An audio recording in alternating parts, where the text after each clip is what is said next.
I mean, that's why when someone asks me about violence, I just find it incredible.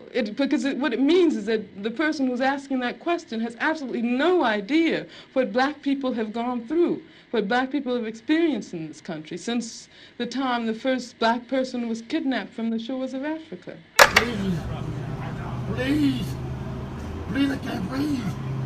Ali's here tonight. Ursula. Ursula has 2 Oscars. You know what that means when the cops pull him over? Nothing. Please, man. Please, man. Correria, tu se vira, bobeou, eles atiram, eles nem são bons de mira, mas a ordem é matar.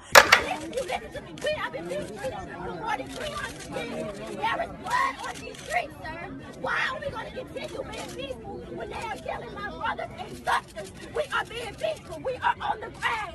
Why are they here?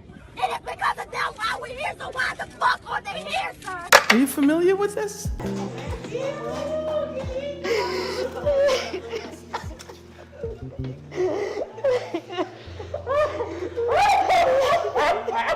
Então é necessário se questionar sim, porque quando você está num espaço de maioria branca e as pessoas negras que ali estão te servindo, é necessário você se questionar por que aquelas pessoas não estão usufruindo do mesmo espaço como você. Yeah, this is America. Under my area. I got the strap. Hey.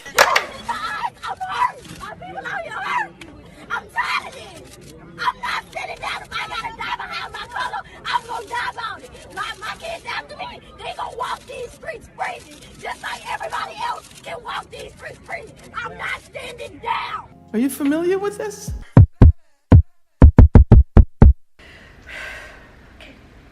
O Valendo Livre sempre foi um canal que se posicionou muito, né? A gente se posicionava, às vezes, até quando não precisava. E aí, quando a gente vê esse tipo de coisa acontecendo, né? A gente se sente tão incapaz quanto as pessoas que estavam filmando, né? Tudo isso que eu trouxe aí pra vocês no começo do vídeo só relata, e desculpem pelo gatilho, mas às vezes é mais fácil, é melhor a gente ver e ser acionado pelo gatilho do que ficar quieto, e usar o nosso privilégio mesmo, né?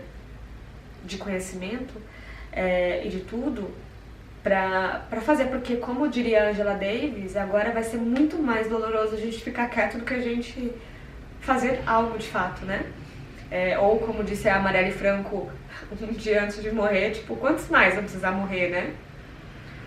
Quantos mais? Quantos Limas Barretos vão existir, né? Quanta gente mais vai ter que existir e vai ter que morrer para que outras pessoas, para que a gente entenda de uma vez por todas que não tá tudo bem, né?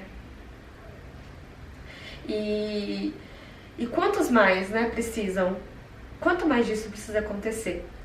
E eu acabo lembrando desse livro aqui da Carolina Maria de Jesus, que infelizmente, né, que ela ficou muito famosa por conta do quarto de despejo. Era uma mulher negra, uma escritora pobre que morou na favela, que era catadora de lixo, que pegava no lixo as suas coisas, papéis para escrever diários, né? E que foi renegada em toda a sua fama e que foi muito enganada durante a vida, e que o pouco dinheiro que ela conseguiu receber e que ela conseguiu, enfim, viver com aquilo, ela acabou lançando mais livros que nem chegaram na mídia. E esse é um deles que eu vou inclusive colocar aqui embaixo o PDF, porque ele é raríssimo, né? Que chama Pedaços da Fome, esse livro. É um livrinho muito interessante, né? Porque a gente tem uma menina que ela é branca, que ela é muito rica e que ela se apaixona perdidamente por um cara aleatório que chega na vida dela, e que fala que é rico, e aí ela abandona tudo, foge com ele e vai ter que morar na favela. E aí tem um trecho magnífico, né?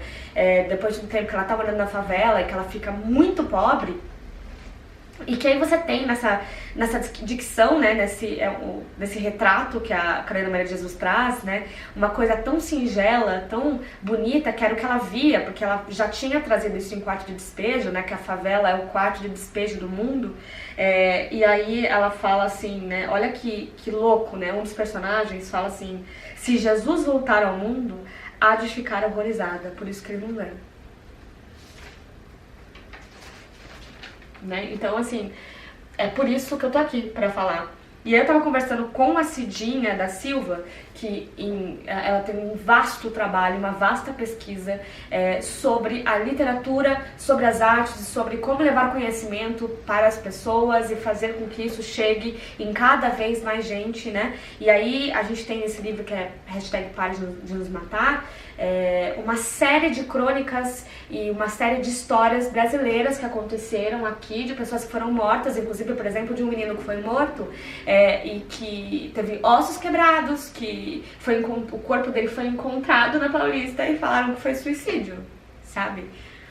Ou então sobre as emissoras de televisão deixando pra lá algumas coisas, porque é muito melhor a gente falar de pão e circo, né? É muito melhor a gente falar, esconder algumas coisinhas do que a gente tocar na ferida ou falar o que realmente está acontecendo por trás disso tudo, né? Que é um dos fatores, inclusive, que muita gente que segue o Bolsonaro ainda tá na rua tentando defender, né? Vamos esconder que isso acontece porque é bom. E esse é o ponto. E esse é o ponto deste vídeo. É falar pra vocês, vamos levar o conhecimento, vamos fazer mais gente conhecer a história. O que você aprendeu na escola sobre cordel? O que você aprendeu na escola sobre escritoras negras? Que escritoras negras, que escritores negros você leu na sua escola? O que você leu até hoje, né? De personagens e com personagens negros? E fora desse eixo que a gente sempre conhece.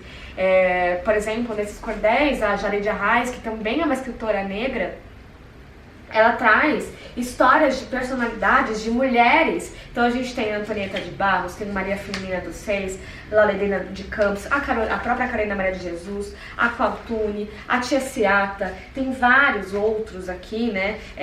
Que é pra isso, é pra compartilhar esse tipo de conhecimento. Dentro desse livro do Parem de Nos Matar, que a gente também vê, por exemplo, da relação que existem entre as empregadas domésticas, quando você olha pro lado, é uma coisa que a Djamila Ribeiro fala muito nos livros dela, né? Quando você olha pro lado e vê que não tem negros ao seu lado, que os únicos negros que existem estão te servindo, temos um problema. E a gente não pode se silenciar, né? A gente não pode ficar quieto, a gente tem que se questionar. E tem que se questionar, inclusive, enquanto gente branca, sabe?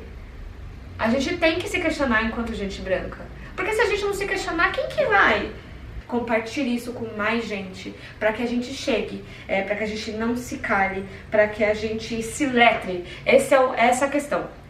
Não podemos mais sermos analfabetos raciais. A gente não pode mais ser analfabeto na nossa própria cultura. A gente não pode mais ser analfabeto. Chega disso. Quantas pessoas mais vão ter que morrer para que isso aconteça? Quantas pessoas mais vão ter que gritar? Eu não consigo respirar. A gente precisa democratizar o que a gente chama de interrogação. A gente precisa democratizar a pergunta. A gente precisa permitir que a gente levante a mão e pergunte, e que outras pessoas levantem a mão e perguntem. A gente precisa democratizar esse acesso, a gente precisa se perguntar.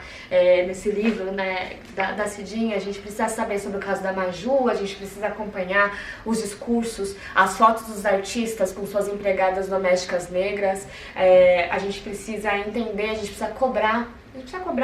A gente precisa entender o que passa na nossa programação televisiva, a gente precisa se questionar, a gente precisa ver um reality show e usar o Babu ou qualquer outro personagem ou qualquer outra personalidade.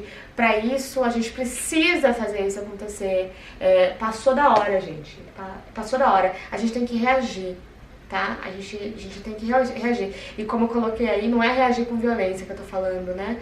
Reagir é perguntar, é sair da caixa. Que dói sair da caixa, não é fácil a gente sair, não é fácil a gente fazer algo diferente, né? Então seja antirracista, seja antifascista, saia dessa onda, inicie o seu letramento racial. E vá atrás, tá? Do alto do nosso privilégio, a gente tem que falar, parece muito repetitivo, mas é isso. Então assim, eu vou deixar aqui uma playlist completa do que vocês podem ler, de algumas indicações minhas e de colegas e de amigos e de pessoas que eu mal conheço, que vão levar esse tipo de conhecimento, que vão fazer a gente saber mais, porque a gente não pode mais ser analfabeto social. A gente não pode mais saber ler só o que convém. tá?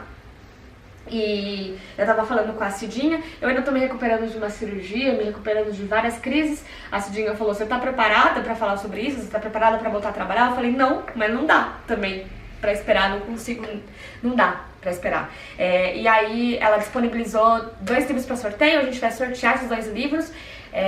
Eu já vou, logo vou falando como que vai ser esse sorteio, eu ainda não pensei, porque eu quis aqui logo gravar esse vídeo pra vocês. E leiam. Vamos compartilhar o que a gente sabe. Não é hora de ficar quieto, tá bom? Vamos compartilhar, porque agora ficar quieto vai doer mais. Vidas negras importam e vidas importam, tá? Tamo junto nessa. Maria Nova ouvia a história que Bondade contava e por mais que quisesse conter a emoção, não conseguia. Houve hora em que ele percebeu e se calou um pouco. Calou-se também com um nó na garganta, pois sabido é que Bondade vivia intensamente cada história que narrava, e Maria Nova cada história que escutava. Ambos, então, com o peito sangrando. Ele sente remorsos de já ter contado tantas tristezas para Maria Nova, mas a menina é do tipo que gosta de pôr o dedo na ferida. Não na ferida alheia, mas naquela que ela traz no peito, na ferida que ela herdou de Mãe Joana, de Maria Velha, de Tio Totó, do louco Luizão da Serra, da avó Mansa, que tinha todo o lado direito do corpo esquecido, do bisavô que tinha visto o senhor vender a Iaiaba, a Rainha Maria Nova, talvez tivesse o banzo no peito. Saudades de um tempo, de um lugar, de uma vida que ela nunca vivera. Entretanto, o que doía mesmo em Maria Nova era ver que tudo se repetia um pouco diferente, mas no fundo a miséria era a mesma. O seu povo, os oprimidos, os miseráveis, em todas as histórias quase nunca eram os vencedores, e sim quase sempre os vencidos. A ferida dos lados de cá sempre ardia, doía e sangrava muito.